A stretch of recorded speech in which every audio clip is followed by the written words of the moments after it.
नमस्कार। हाल के दिनों में भारत के कुछ कूटनीतिक कदम ज्यादा चर्चा में रहे हैं, खासकर इजरायल के संदर्भ में। हाँ बिल्कुल, और शंघाई सहयोग संगठन मतलब एससीओ के मंच पर भी। सही कहा। आज हम कुछ स्रोतों के जरिए यही समझने की कोशिश कर रहे हैं कि भारत ने ईरान पर हुए इजरायली हमलों की निंदा वाले एससीओ बयान से खुद को अलग क्यों रखा। और साथ ही संयुक्त राष्ट्र में गाजा युद्ध विराम प्रस्ताव पर वोटिंग से दूरी क्यों बनाई। हाँ, तो हमारा मकसद है इन स्रोतों के आधार पर ये देखना कि भारत की विदेश नीति में क्या कोई बदलाव आ रहा है, और अगर हाँ तो उसके मायने क्या है। चलिए इस पर थोड़ी विस्तार से बात करते हैं। तो सबसे पहले एससीओ वाला मामला लेते हैं। भारत ने उस साझा बयान का समर्थन नहीं किया जिसमें ईरान पर इजरायली हमलों की निंदा थी।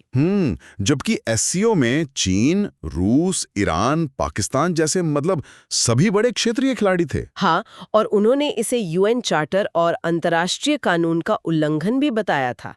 ये अपने आप में काफी अहम बात है। बिल्कुल अहम। देखिए, भारत का जो आधिकारिक स्पष्टीकरण आया वो ये था कि वो उन चर्चाओं का हिस्सा ही नहीं था जिनके बाद ये बयान जारी हुआ। अच्छा। हाँ, और भारत ने संयम, बातचीत और कूटनीति पर जोर दिया। विदेश मंत्री जयशंकर ने पहले ही अपने ईरानी समकक्ष से बात भी की थी। हाँ, चिंताएं जताई थी, तनाव कम करने को कहा था। सही। देखिए, ऐसा नहीं है कि भारत पहली बार एससीओ में सबसे अलग खड़ा हुआ है। चीन के बेल्ट एंड रोड इनिशिएटिव पर भी भारत का रुख अलग रहा है। हाँ, वो तो है। लेकिन इस बार मामला थोड़ा अलग है।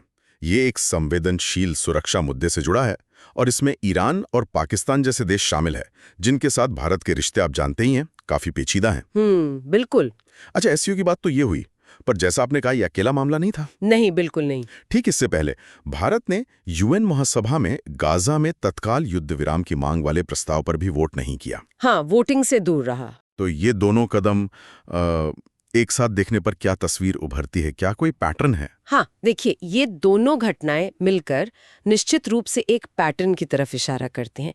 इन स्रोतों को अगर हम साथ रखकर देखें तो ऐसा लगता है कि भारत की विदेश नीति शायद एक ऐसे मोड़ पर है जहां इजरायल के साथ जो ठोस रणनीतिक रिश्ते हैं, खासकर रक्षा जरूरतें, वो ईरान जैसे पारंपरिक सहयोगियों के साथ जो सभ्यतागत संबंध है, उन पर शायद भारी पड़ रहे हैं। मतलब एक तरह का संतुलन साधने की कोशिश, या उससे ज्यादा। देखिए, एक तरफ ईरान के साथ पुराने रिश्ते हैं, व्यापार है, काउंटर टेररिज्म पर भी कुछ सहयोग रहा है। हाँ। लेकिन दूसरी तरफ इजराइल के साथ जो डिफेंस और सिक्योरिटी पार्टनरशिप है, वो बहुत मजबूत हो गई है। और सूत्रों के मुताबिक हाल के संघर्षों में भारतीय सेना ने इजरायली सैन्य तकनीक का इस्तेमाल भी किया है। बिल्कुल, और इससे ये रिश्ते और भी अहम हो गए हैं। तो ऐसा लग रहा है कि ये जो रक्षा साझेदारी है वो अब भारत का स्टैंड तय करने में एक निर्णायक भूमिका निभा रही है। लेकिन इस पर देश के अंदर से भी तो प्रतिक्रिया आई है। विपक्षी दलों ने, खासकर कांग्रेस ने। हाँ, आवाजें उठी हैं, आलोचना हुई है। विपक्ष का आरोप है कि सरकार भारत की जो पारंपरिक नीति रही है मध्य पूर्व में शांति और बातचीत की, उससे हट रही है। और उनका ये भी कहना है कि इससे भारत कूटनीतिक तौर पर अलग थलग पड़ सकता है। हाँ, ये आलोचना का मुख्य बिंदु है। वो इसे भारत की जो ऐतिहासिक गुट निरपेक्षता की नीति थी या एक नैतिक स्टैंड लेने की बात थी, उससे एक बड़ा डिपार्चर मान रहे हैं। लेकिन सरकार का क्या कहना है इस पर? उनका क्या तर्क है? हाँ, तो सरकार का तर्क है कि उनके कदम अब भी बातचीत और कूटनीति के जरिए ही समाधान खोजने की पुरानी नीति के अनुरूप है।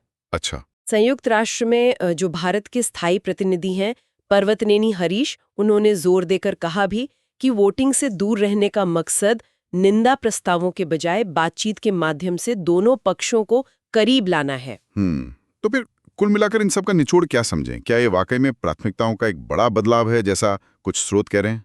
देखिए, कुल मिलाकर अगर देखें तो एससीओ बयान से दूरी और यूएन वोटिंग से परहेज, ये दोनों मिलकर भारत की विदेश नीति की प्राथमिकताओं में एक शिफ्ट का संकेत तो जरूर देते हैं। ऐसा लगता है कि इजराइल के साथ रणनीतिक रिश्ते, और उसमें भी खासकर रक्षा क्षेत्र के रिश्ते, पहले से कहीं ज्यादा वजन रख रहे हैं। ये सिर्फ बैलेंसिंग एक्ट नहीं, शायद प्राथमिकताओं का एक स्पष्ट रीअलाइनमेंट हो रहा है। यानी रणनीतिक जरूरतें पारंपरिक रिश्तों पर हावी हो रही हैं। हाँ, कुछ हद तक ऐसा कहा जा सकता है, जैसा इन स्रोतों से इशारा मिल रहा है। तो इन स्रोतों का विश्लेषण करें तो ये साफ लगता है कि भारत के ये हालिया कदम इजराइल के साथ रणनीतिक संबंधों को ज्यादा महत्व देने की दिशा में एक झुकाव दिखाते हैं। हालांकि भारत ईरान जैसे पारंपरिक सहयोगियों और एससीओ जैसे मंचों के साथ अपने जटिल रिश्तों को साधने की कोशिश भी कर रहा होगा। बिल्कुल, वो कोशिश तो जारी रहेगी, लेकिन यहाँ एक विचार करने वाला सवाल ये उठता है कि जिस तरह भारत इजराइल के साथ अपने रक्षा संबंधों को प्राथमिकता दे रहा है, उसका लंबे समय में एससीओ जैसे समूहों के भीतर भारत की अपनी भूमिका और प्रभाव पर क्या असर पड़ेगा। ये एक अहम सवाल है। और रूस और ईरान जैसे पारंपरिक सहयोगियों के साथ उसके रिश्तों पर इसका क्या असर होगा, ये आने वाले वक्त में देखने वाली बात होगी।